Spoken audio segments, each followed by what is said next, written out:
right. And we're here with a fun little interview with Ridiculous Games. Is it Ridiculous Games? Ridiculous Games, yep. There you go. And we have on the line, we have Jaime Bencia. Hello. Hi, everybody. Hello. And we also have Dan Kingdom. Hello there. And of course, we have Casey. Howdy ho. A pair of Yeah, Casey. fantastic names, I must say. Really good. I can't believe, yeah. Like we were telling you before, we were streaming the other night, and we were wondering what the Spanish name for James was, and our friend Eduardo said it was Jaime, and here we have you. It's amazing. And then we conjured one up. That. It is amazing. That is awesome. Yeah.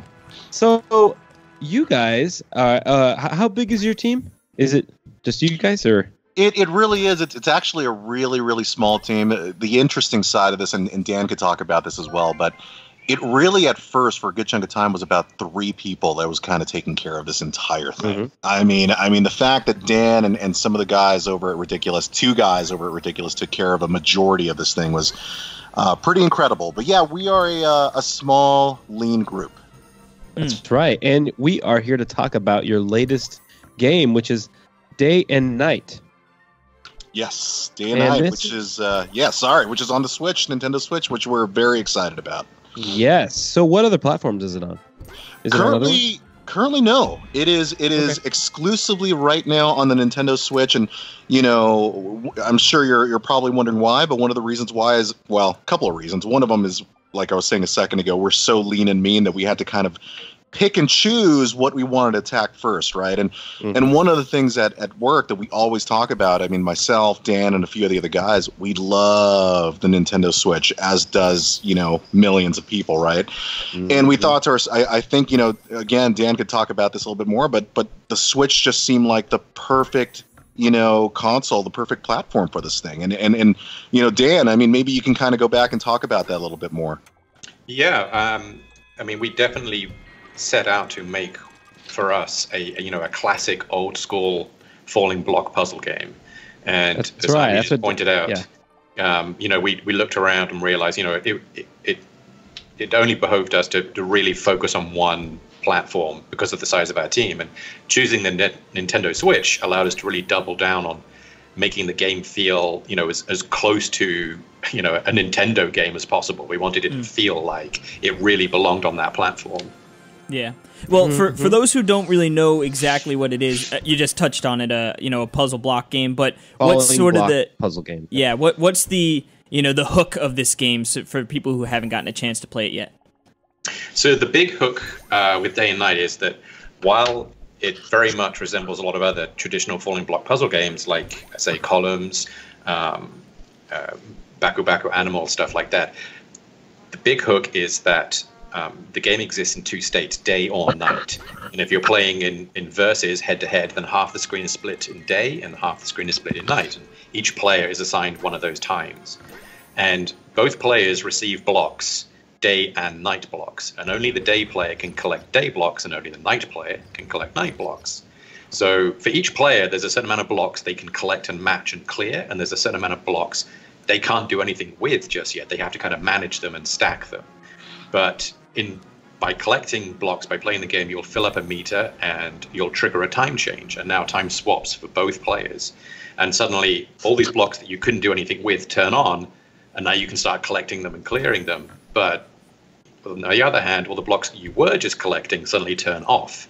So it's this constant cycle, this constant loop of playing in the now, matching the blocks that you can action, but also planning ahead for that next time change, because if you can stack all those blocks up, when that time change hits, there's this sudden little tug of war as any combos that have been created suddenly fire off, and both players will temporarily kind of battle it out for a drop meter that is driven by combos. So that it's seemingly on the surface, you know, usually when people start playing the game in rehearsal mode, they see it starting up and they think, oh, okay, I get this. That's kind of cool. And then they realize, oh, I actually have to start thinking more about this than I thought. And that's kind of the main drive. There's lots of other time-related stuff we have in there, like seasons as you move through time. But the big hook is, you know, collecting those blocks you can now and preparing for that next time change and trying to plan ahead to build as big a combo as possible. Yeah, it sort of got that element of like chess where, yeah, you're sort of thinking ahead, multiple moves where, sure, you could drop a set of blocks that'll be beneficial, you know, immediately, but it's going to sort of put you in a tough spot, you know, when it comes to changing the time of the day. And I thought that was a pretty interesting little wrinkle. Like you said, you sort of always got to be thinking. Yes. Now, yeah, I think it's all about. I was going to say, I think it's all about those season blocks. Oh yeah, because that's how you got to beat the other player or the computer. I haven't played it. I haven't got a chance to play it with someone else. That would have been perfect when you were here, Casey. I think we got the codes like right after you I went left. back. But yeah, I love the idea that, you know, it'll change through seasons while you're playing, and then so are there 4 different season blocks that do different things? Or? Yes. So there are 4 seasons: spring, summer, autumn, and then winter. And you move through them as you, every so often through the day-night cycle, you'll move forward into the next season. And just in the same way that you have day and night blocks, you'll also have seasonal blocks attached with those seasons. And if you move out of the season, any blocks left on the screen will turn off, and you'll have to wait for that season to roll back around before they turn back on again. But the seasons are kind of, they're an extra fly in the ointment, because if you match and collect the season blocks, which is harder because there's less of them, but they allow you to fire an attack of sorts onto the opponent's screen. So, for example, if you collect spring blocks, they'll plant a seed block onto your opponent's screen, and any blocks above that or stacked onto it will cause a flower to grow up through them, consuming the blocks and taking them over and locking out access to you. I always the ice block that would just shoot across and just sort of, that was the one I was always dreading when I saw that part of the cluster. Well, you know, that's so interesting. Oh, sorry. On my end, I was just going to say that is by far the most frustrating block of the entire game. Yep. And the thing is, you just got to look out for it. Oh, yeah, but you know what? I remember playing it first, and I would be playing it for a while. I mean, this would be after weeks worth of playing, and I guess my brain is just way too slow. But even though I saw it coming, there were so many times where I would accidentally, you know, make it happen, which would just screw up my entire strategy, right? So it's just real frustrating. Yeah. So let's explain. So yeah, so there's once in a while you'll get an ice. One of the blocks in your quad of blocks, cluster of blocks, will be an ice, and if you hard drop it, then it will create. That's a big no-no, because it'll create a big long line of ice that will block you from. You know, it'll just make it terrible, so you can't do anything underneath it until it melts, or in case unless you explode it or whatever. But you can get around it by just not hard dropping it and soft dropping it, but it's not hard dropping isn't an sneaky. option, Perry. It's very sneaky, if I may say so. Well, it was deliberately designed to challenge the player. So we have the combo system, which is, you know, the faster you can stack and collect blocks, you'll charge up the combo system to drop stone blocks onto your opponent. So exactly. Once we had that little like battle system in, we knew we wanted to throw something in there that if you weren't paying attention and you're just hard dropping block after block after block, you know, it's things like the ice block or the bomb block would, you know, activate and, you know, catch you unawares. So they were very deliberately designed to complement other systems and to tie into other systems and also kind of keep you on your toes. Very much. Yeah, that's really cool. And so the aesthetic of the game is really interesting. I think it's kind of one of the more I mean, obviously, because we have falling block puzzles, and then because really you could wrap that idea up into something. I love the day and night idea, and then it's also like the theatrical putting on a performance, you know, aesthetic on top of it. You know, with Super Mario Bros. 3, but with HD graphics. Yeah, I mean, when we started the initial designs, which we actually came up with the core idea almost 20 years ago, and then it just kind of sat on a shelf as a neat idea for a very long time until about 2 years ago, when we took it back down and thought, hey, you know what? Let's see if we can actually make something of this. But to begin with, it was literally a binary state game. So we had that idea of some blocks are on, some blocks are off, and you can only collect the ones that are on, and you can't collect the blocks that are off. And then at some point, honestly, I can't remember when now, came up with the idea of, well, let's find a really relatable, easy way to show that visually. And day and night was literally the first thing that popped into our head, and we thought that's a really great visual system that we can communicate with. And once we had that, we had a backdrop, and the backdrop kind of went in as a very simple canvas backdrop, and that kind of basically defined everything else onwards. So once we had that in place, we realized we wanted to make everything look like it was on a stage, and then that became a school stage play with kids as all the avatars, and all the props had to be on the stage. So we don't really have too much, magic floating UI. We try to make everything look like it's there on the stage. Exactly. Yeah, it's very cool. And then you have some amazing composers for this. That's what I was gonna say. That's what I did like really a lot about playing it on the TV. Is that I got the nice big surround sound system. You have some gorgeous scores being played. I believe I recognized a few of them. And I'm sure Dan again will talk about this, but at least for me, and I say this all the time, but it is probably my most favorite aspect of the game. I love the game. It's a lot of fun. But I remember listening to the classical music and just loving it, because I know, for me at least, it harkens back to a lot of like old Looney Tunes cartoons, which I'm just a gigantic fan of, right? So it kind of brought a smile to my face hearing all those songs. Come on, man! Come on! No, it was. I love the tricks. I am a Jaime. Yeah.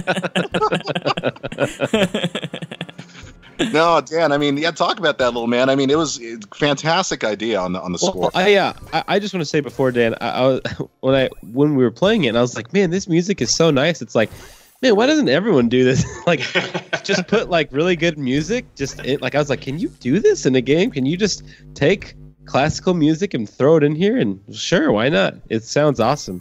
It's super relaxing. Well, it's funny you say that. I mean, there's a number of reasons we went with that. Primarily, because in the same way that we wanted all the visuals to tie into this theme of school play and stage theater, we knew we wanted something on the soundtrack that wouldn't feel, we wouldn't clash with that. So we wanted something that felt orchestral, something that felt like it was being played by, musicians just, off screen that you can't see. And that really kind of pushed us in a certain direction. And the second component of that is that when you play this game, you play it quite a lot in terms of like, round after round after round. And we wanted music that you wouldn't get bored of, to be perfectly honest. We needed something that would be very familiar and welcoming, something that you might think, oh, I know this, or at least I know a bit of this. And it has to be something that you can hum and tap along to as you're playing. And luckily for us, we managed to find some stuff that just hit all of those requirements, and it's just worked out so much better than I think we could have imagined. I'm glad that you did the actual real professional recordings instead of going for like an elementary school orchestra version of each of these songs. You get like that would have been like, probably more authentic, but it probably would have been. I don't know if you've heard it, but it's kind of snuck away in a lot of the music. There is actually the sound of an audience, so you'll hear the occasional cough or chair move as if the parents are out there watching everything. So there's very subtle, maybe a little too subtle, but we have stuff in that. And then even going across things like the sound effects, like all the sound effects are. There's nothing too synthetic. Everything sounds like wood knocking on wood, metal, and again very absolutely. deliberate. Mm-hmm. Well, that's what I was gonna say. Like that's something that's really different, like super different about like other falling blocks, puzzle games, because usually those are ultra digital, cyber, just falling Tetris blocks, just in they're the most blocky video gamey thing. But really, everything in this, even though there are blocks, everything has kind of like an organic look and feel, and it's very different. And the first thing I noticed was just the sound effects of just moving around the menu, and just all of that working together to create this atmosphere for sure. Yes, I mean even as you say, out into the front end, into the menus, we try to carry that whole theme. So we pushed all of the stage theater vibe across into the menus, changing the backdrops, keeping it very simple, and also almost immediately, as soon as you start the game, kind of showing the rotation of the background to kind of even start you thinking about day and night cycles immediately, without even maybe thinking about it.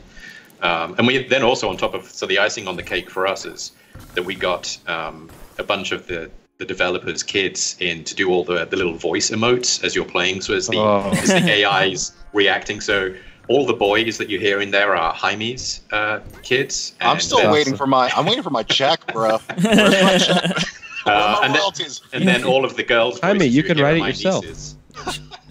Child labor.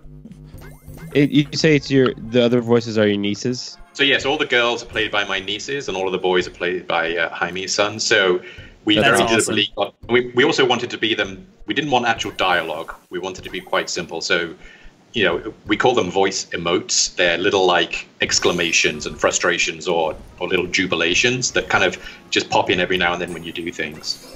Mm-hmm. Yeah, and so okay, and then I guess last thing we'll touch on the game. What's really cool is there is a nice story mode. I mean, there's an actual like I really appreciate that because even if it's just obviously it's just the main game wrapped up in a cute little story beforehand. And then the fun thing, you earn a little hat, you know, when you beat each episode. I love that. I love that I can beat this game. And I actually went through and played I think I have one episode left. They keep getting bigger, but you have this actual set of stuff to do. I like that. It's just nice to have, instead of just going into either a quick play or just, you know, setting up something like with your friends. You can actually get something done and feel accomplished. Yeah, it was very much, we wanted to make sure that people felt like they were getting their money's worth. And, you know, it would have been easy to have just done the basic bare bones versus mode.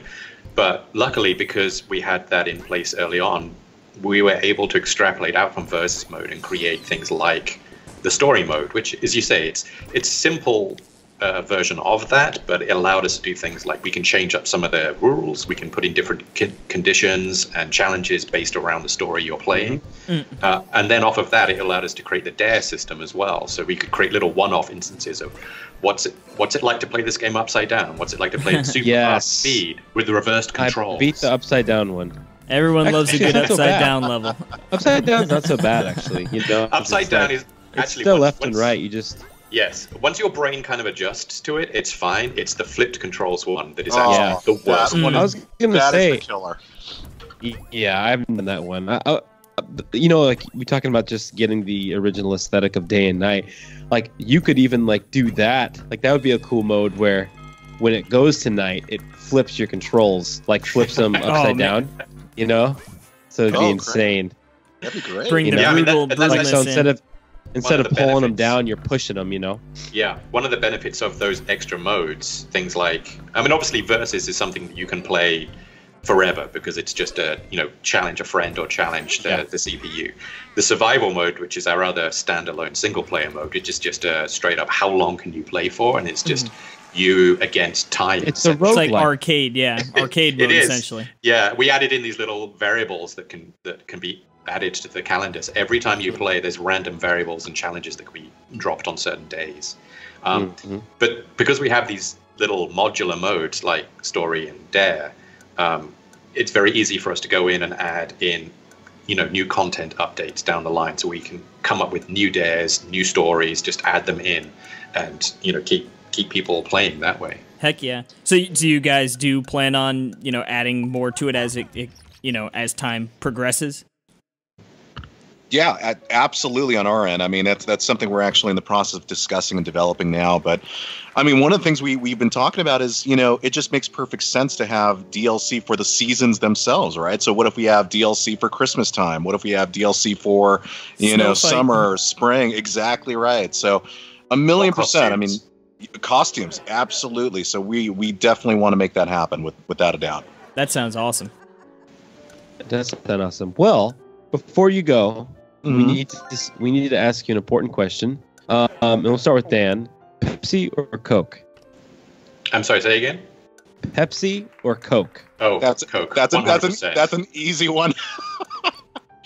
Oh no! It is. I might be the lone wolf here. That's the kind of question. It's almost stupid to ask that question. Well, you go into any restaurant and the server comes over and you say, do you do Pepsi or Coke? And if they kind of pause for a moment, it's coming. They're going to say, I'm sorry, we're a Pepsi establishment. And that's where I smile ear to ear. Water. Really? I don't know if I've met a Pepsi guy before. That's interesting. That's me. Oh, I mean, man. This guy. Dan and I are Yeah. gigantic Coke Zero fans. We're big fans of Coke Zero. I knew that there was something.